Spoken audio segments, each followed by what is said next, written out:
And now for something completely different. Everybody's bored lately. Maybe it's just me talking about me just being bored in general. But you know what is not boring? Is this thing called the Dabbleverse. Mm-hmm. Now, for the 99.9% of you out there that don't know what the Dabbleverse is, let me explain this to you. And I've been wanting to cover this for a while now, but I haven't really known how to discuss it because I didn't want to, jump on the bandwagon of getting clout and clicks on social media. I'm loading up this video. The Dabbleverse is a bunch of failed /C to D-list comedians. The biggest name I know is Stuttering John Melendez, who worked on the Howard Stern show from like 89 to 2004. And then he quit. And then he went to go work with The Tonight Show. And he sucked there. And he's done stand-up comedy. And he's passable as a comedian. I saw him once in 2017. But he's a deadbeat father. He doesn't care about his kid that's trans. And he does videos all day where he begs for beer money. And he gets drunk. And he's just repulsive. So you have that guy in this thing called the Dabbleverse. And then you have all these other comedians, Kevin Brennan, Geno Bisconte, who's this mutant. You have all these idiots that ride off the clout of hanging out with Anthony Cumia from the Opie and Anthony show when he created his network in 2014. So you got all these angry midlife crisis Gen Xers yelling at each other. The only one that I find interesting is Chad Zumock, and that's because I've been friends with him since I worked in Cleveland radio. Anyway, it's a lot to cover.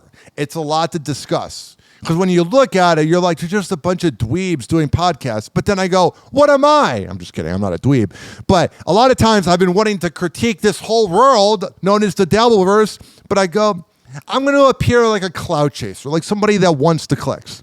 But this headline here, I have been following this cat's career for the past 4 years. It has been absolutely, positively fascinating. His name is Aaron Imholte. He did a morning show that was like an Opie and Anthony kind of ripoff in St. Cloud, Minnesota, and he had a lot of listeners up there. He's like your typical sociopathic shock jock, but the catch was like he was like born in 1987, or he's like 37, 38. So he was a millennial. And he did this whole rant where this girl got the job he wanted. He applied for a job in Des Moines, Iowa in like November, December 2020. And what happened was he didn't get the job and this girl got the job and he was all mad about it. So he did the old radio tactic of like a radio war. And he was copying Opie and Anthony's Jocktober, where they would make fun of other radio shows. And he was kind of like pretending that what he was saying was just a joke, but he called her like a fat pig and that she should lay with the dogs in the ground. He said all these awful things, but he was kind of saying, oh, I'm joking when I say this, because he wasn't like man enough to just openly say it.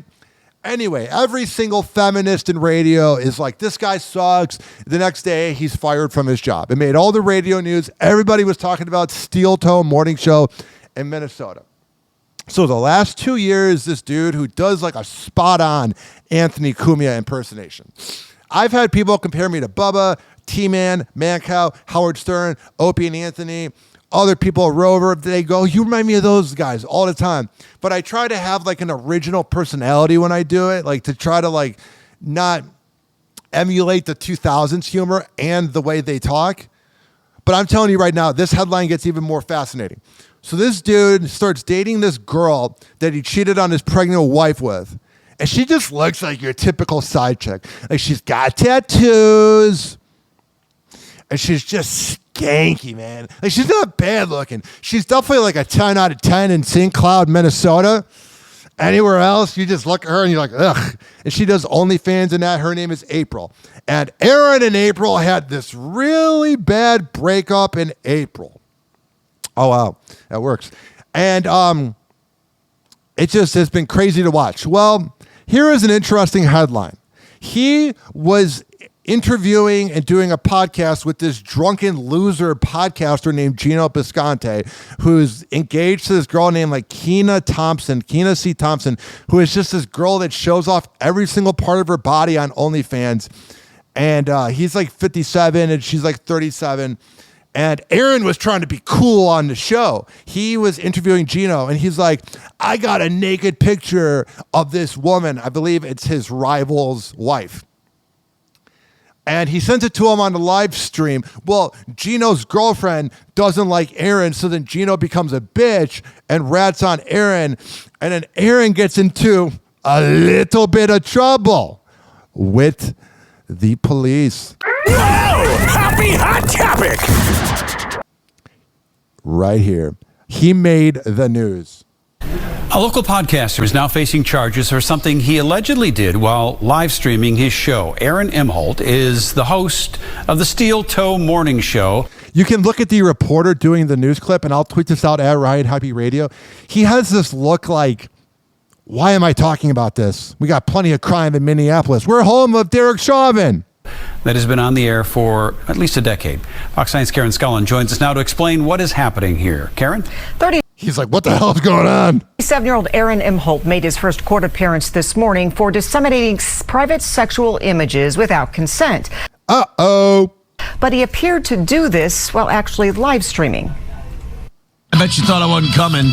Yeah, doesn't he sound like Anthony Cumia? Listen to this. Pretend you think this is like a millennial Opie and Anthony. I wasn't coming. Welcome to the show. Welcome. This is the Anthony Cumia Show. It's me. It's 37-year-old Aaron Imholte, the host of the Steel Toe Morning Show, a YouTube podcast with about 13,000 subscribers. But one of Imholte's May shows has him in some legal trouble. He was reported for sending a photo of a naked woman that he knows to a person joining him on the podcast. Listen, I'm going to give you some advice, Aaron. I've worked with some big radio shows. And in the moment, you want to appear cool. If it was working with Mike Calta or Rover's Morning Glory or the person I'm still friends with, Drew Garavo, when you go on air, you want to impress the shock jock. You want to appear like you're the coolest dude. And you literally, I went on air. I talked about 52 reasons why I hated my ex-girlfriend in 2019. I absolutely regret that. You often, when you're on air, you want to outshock everybody. You want to be the man of the room. But then, you're going to regret it 5 years later. That woman reported the situation to police, and now Imholte faces criminal charges. Did you check? I like tattoos more than I think. Your boy didn't do too bad, did he? And those words are now So creepy, too. Like that whole, boys' house type of, vibe. Like, your boy didn't do too bad, did he? Bad, did he? Until your ex dishes you. And those words are now part of a criminal complaint against Imholte. The court documents describe a relationship breakdown between Imholte and three others. He started disparaging them publicly on his show back in April before sending the nude photo in May. Here's the thing about talking crap about other people that screw you over. I have had a very public breakup with Rover's Morning Glory and Mike Calta. And I'll talk about it a little bit here and there, but you don't talk about it over and over, because if you did get screwed over by somebody, if you talk about it once and you just make a video and you say, here's the reference point of what happened, then they can always base it. But what happens is, because this is a part of being in Radio Wars, what happens is people forget about what they were mad about, and then the person that has the more listeners or the more money always ends up winning. And that's what Aaron is doing wrong, is the fact that he's got a lot of haters because he's an outspoken, nerdy 37-year-old with a pretty good podcast. But the problem is he keeps talking about people's personal lives when his personal life is messed up. You got to talk about the news and content. Because when you keep talking about other people all the time, it's going to backfire on you. It's called the law of attraction. And I know people go, oh, that's phony baloney. There's something to it, though. Today, other podcasters are using it as material for their shows. And then you have every other 50-year-old talking about it. I'm only going to talk about it this one time because I have found this absolutely fascinating, watching this from afar. It's like a soap opera. And what's funny is I'm a huge radio nerd. I liked Opie and Anthony. I liked Rover. Howard Stern in my later years. I just said Opie and Anthony. Mancow, T-Man, Bubba the Love Sponge. I liked all those shows. But the one thing that I've had is you never want to meet your heroes. And all those guys are all just degenerates. They're all shock jocks. And the problem is you never want to meet your heroes in life. That's why whenever you go to, like, let's say social media and you see a video of a kid trying to get an autograph from LeBron, it's like that kid's going to forever hate LeBron because the people that are at the top are at the top because they're sociopaths that take advantage of other people. That's how they get to the top. That's why most morning radio people are weirdos, is because they want the 400,000 people listening to them because they were losers growing up that had nothing, and then they talk behind a mic because they're too ugly to be on TV. I am not an ugly person whatsoever. I'm a pretty good looking guy. I work out. I try to keep a great bit of routine on my skin. When you date two Gen Z girls, you learn about how to take care of your skin. But I don't show my face a lot because I'm not a hot chick. If I was a hot chick, oh my God, I would be filming every second of this show. I'm just saying. But the problem is, at some time, you got to bow out. And if anybody is sending this to Aaron, or Aaron, if you're listening, at some point, you got to just bow out of the drama and go back to doing actual content. It's something I've noticed is you get into this trap of talking about other people. It really is karma. I don't know. I find that absolutely, positively fascinating, though. People get so wrapped up in it. Sometimes, like, all this madness will go on, but then you're like, someday you're going to be dead. You know, like, it's all nonsense. I'm a very unique person because I'm a little nihilistic. I'm a little atheist, but I'm also spiritual. So I have like a little bit of moral because I grew up Catholic, but I don't believe in God whatsoever. So even though I'm outspoken on this show and I talk smack about other celebrities, I never talk bad about people that do me wrong because I want to be absolutely quiet and let them sit in their pain.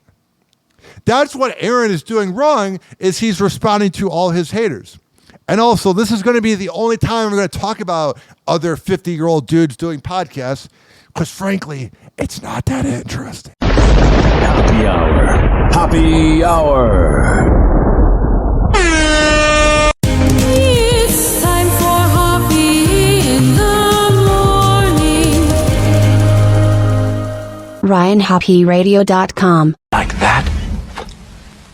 He's gone. Hoppe Hour is now over.